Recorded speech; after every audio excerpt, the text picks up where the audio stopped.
Good morning, students. Today we will start our next topic of lesson number 9, Anglo-Mysore War. So before starting this topic, first of all we will know about the history of Mysore. Basically at that time Mysore ruled by Wadiyar dynasty, or you can say that the Wadiyar brothers. And Hyder Ali was a soldier in Wadiyar army. But after the death of Wadiyar brothers, Hyder Ali became the ruler of Mysore. And students, he was a very able administrator or a very powerful king. That is why he won many places like Badnor, Sundara, Sera, Kanara and Gutti, and also controlled some of the region in South India also. These areas showed the power of Hyder Ali. So, let us start our first Anglo-Mysore War, which happened in 1767 and ended in 69. Reason क्या था, cause क्या था इसका? Increasing power of Hyder Ali. आपने देखा कि Hyder Ali won so many places and also controlled many regions in South India. तो अब क्या था, जो ब्रिटिशर्स थे वो हैदर अली की इस बढ़ती हुई पावर से परेशान थे. They were worried about the increasing power of Hyder Ali. उन्होंने क्या किया, इन 1767 ब्रिटिशर्स, निज़ाम और मराठा, निज़ाम जो हमने पीछे पढ़ा था, निज़ाम उल मुल्क, निज़ाम ऑफ हैदराबाद, निज़ाम, मराठा और इंग्लिश यानी कि ब्रिटिशर्स, ये तीनों मिल गए and they made a triple अलियंस.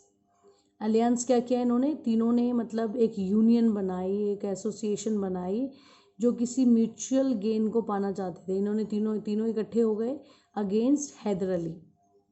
कारण क्या था, increasing power of Hyder Ali. अब क्या हुआ, but Haider Ali defeated the Britishers. Hyder Ali ने ब्रिटिशर्स को हरा दिया. कैसे हराया, सबसे पहले Hyder Ali making peace with the Marathas, Marathas के साथ शांति स्थापित कर ली, फ्रेंडशिप कर ली, and luring the Nizam with territorial gains. Nizam को लालच दिया किसी एरिया को देने का कि उसको इससे फ़ायदा होगा. तो अब क्या हुआ कि निज़ाम और मराठा हैदर अली के साथ जाकर मिल गए and Haider Ali easily defeated the Britishers in the first Anglo Mysore war. Okay students, उसके बाद नेक्स्ट स्टेप क्या था, रिजल्ट क्या रहा कि a treaty of peace of mutual help sign by the Britishers with Haider Ali. क्योंकि इस टाइम ब्रिटिशर्स को बहुत ज़्यादा नुकसान हुआ था, तो उन्होंने एक ट्रीटी साइन की, एक डील साइन की हैदर अली के साथ, और हैदर अली के साथ म्यूचुअल हेल्प देने का भी वादा किया. And this way the first Anglo Mysore war was ended. Next आपकी आती है second Anglo Mysore war. Second Anglo Mysore war happened in 1780 and ended in 84. अब इसका रीज़न क्या था, जो ब्रिटिशर्स थे they wanted to attack the French at Mahe. Mahe एक प्लेस है basically situated on the west coast of Mysore. अब जो ब्रिटिशर्स थे वो माहे पे अटैक करना चाहते थे, जो फ्रेंच के कंट्रोल में था उस time, but Haider Ali did not permit it. Haider Ali ने इसकी परमिशन नहीं दी. तो in this way the Britishers declare war against the Haider Ali and is alliance with the Nizam and the Maratha. उसके खिलाफ इन्होंने जंग छेड़ दी. रिजल्ट क्या रहा कि Hyder Ali defeated the Britishers and captured Arcot. उसने इजीली, एयरकोट एक प्लेस है जो उसने इजीली जीत लिया और ब्रिटिशर्स को हरा दिया. अब क्या हुआ कि हैदर अली डाइड. अब हैदर अली की डेथ हो गई. उसके बाद सन Tipu Sultan became the ruler of Mysore and Tipu Sultan continuous battle with the Britishers. लगातार अपनी आखिरी दम तक वो अंग्रेज़ों के खिलाफ लड़ता रहा. And in the second Anglo-Mysore war, the Britishers signed a treaty of Mangalore with Tipu Sultan in 1784।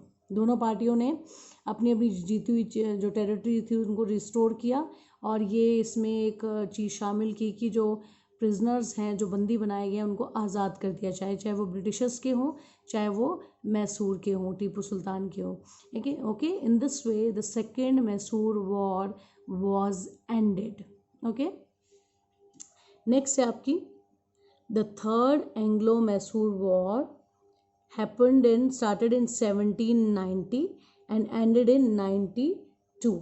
अब बेसिकली क्या था, Tipu Sultan wanted to capture Travancore।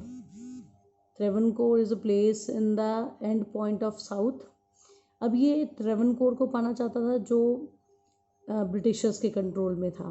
Okay, अब क्या हुआ कि ब्रिटिशर्स को एक मौका मिल गया कि भाई टीपू सुल्तान ट्रेवनकोर को पाना चाहता है, तो they was already looking for an excuse to crush Tipu power, and a war of third Anglo Mysore started between the to.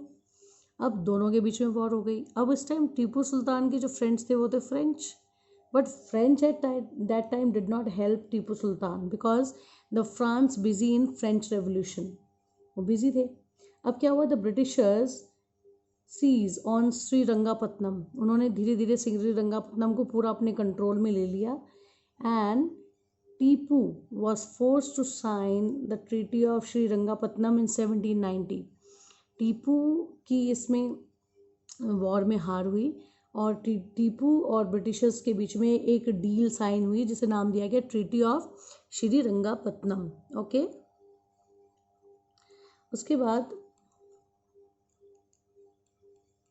Result क्या रहा, Tipu was force to sign the treaty of Srirangapatnam in 1792, और मैसूर का कुछ हाफ पार्ट ब्रिटिशर्स को दे दिया गया with Tipu's two sons as war hostages, और उसके जो टीपू के दो बेटे थे उसको as a war hostages means वो वॉर में एज अ सिक्योरिटी अंग्रेज़ों की तरफ से रहेंगे, ये शर्त इसमें रखी गई। And this was the end of third Anglo Mysore war. Okay students, come on, fourth and the last Anglo-Mysore War happened in 1799। अच्छा, हुई किसके बीच में थी? At that time Lord Wellesley became the Governor General of India in 1798। अब क्या हुआ कि इस टाइम टीपू सुल्तान जो था वो टाइगर ऑफ मैसूर था, बहुत पावरफुल था, and tried to sign an alliance with the French, but the French supported did not arrive in time। अब क्या हुआ, लॉर्ड वेल्जली जो था उसने टीपू सुल्तान के खिलाफ फोर्थ एंग्लो मैसूर की घोषणा कर दी। ओके, और उस टाइम जो है एक ट्रीटी साइन हुई with territorial gain and attack on Arcot. अब लॉर्ड वेल्जली ने टीपू सुल्तान पर एंड किया, and this war ended with Tipu Sultan death. इस वॉर में टीपू सुल्तान की डेथ हो गई।